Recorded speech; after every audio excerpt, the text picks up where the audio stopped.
Hey gang, you know what I'm looking forward to? WrestleMania 30.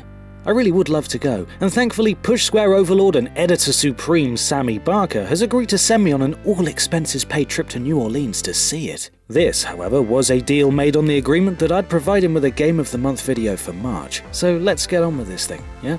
Video games.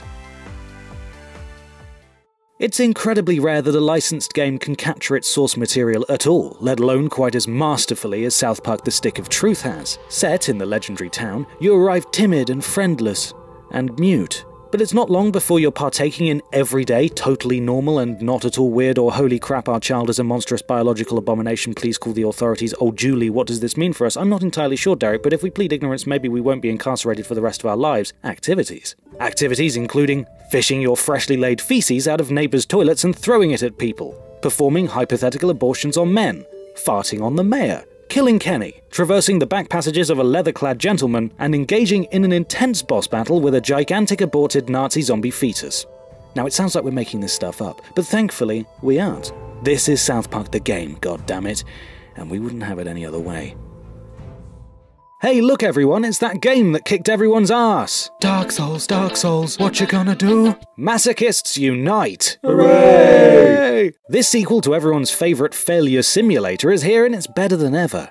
Giant monsters await the sweet taste of your blade, but look out for that! Oh, you're dead. Fortunately, this series entry introduces the idea of... oh, dead again. Starting in the... dead.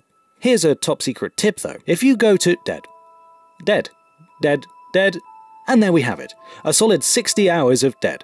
Perhaps From Software put it best when they said, prepare to dead. Here's a prime example of ask and you shall receive in action. Honestly though, who asked for this? Anyone? Someone had to ask for this. If you loved hitting endless waves of peons with over-the-top weapons while sporting outstanding facial hair and accents as jarring as, well, just Justin Bieber in general, then fear not. For the PS4 and Vita have been truly... blessed? With Dynasty Warriors 8 Xtreme Mega Super Championship Turbo Legend Complete Saga Ultra Edition. We gave it an 8 out of 10. I can't personally suggest a reason why, but hell, the series has a cult following, apparently. And it's still going strong after 8 series entries, so they must be doing something right. Right? Right? Guys? Anyone? When I was first writing out the script for this video, I very nearly forgot to mention this little gem. Originally released on every platform other than any of the PlayStation ones roughly 2 years ago, we're not bitter, the indie hit has finally made the jump to PS3, PS4, and PlayStation Vita. They're cross-buy as well, and cross-save, so get that mother lover downloading to your various consoles and storage facilities right meow.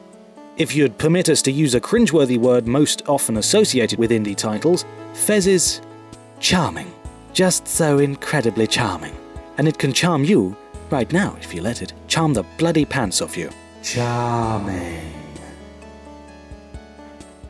Dun dun dun dun dun dun dun dun dun dun dun dun dun dun dun dun dun dun. A little Nirvana there for you. That's Metallica, you idiot. Thank goodness for Delsin Rowe. He's a selfless hero, he really is. Somehow he avoids falling into any of the archetypes that plague a lot of superpowered characters, such as the mopey, why me group. Then there's the, I didn't choose this life, it chose me. Miserable muckers clique, and of course the I received my powers during emotionally damaging circumstances and I'm really bloody angry about it crowd. No, Delsin Rowe is a complete nutcase. He absolutely loves his powers, running around like a 6-foot beanie hat wearing 5-year-old. He's just having a whale of a time.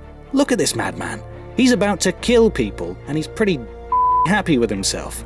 Marked down for adopting traditional sandbox games tropes, Second Son still manages to provide a compelling and immensely entertaining romp through an otherwise grey and really rather dull city. It's kinda like if they set the next GTA game in Rotherham. Nothing against the fine people of Rotherham, obviously, but good lord, if the main attractions of your home city are limited to a giant Space Needle tower that you're not even allowed to jump off, and a wall that's coated in gum, maybe it would have been a good idea to embellish some of its finer features for the sake of avoiding uninteresting city syndrome.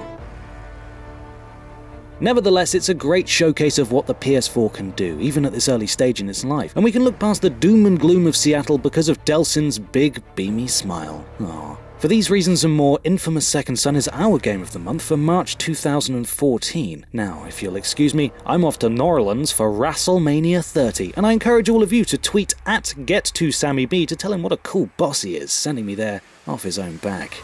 Thanks for watching.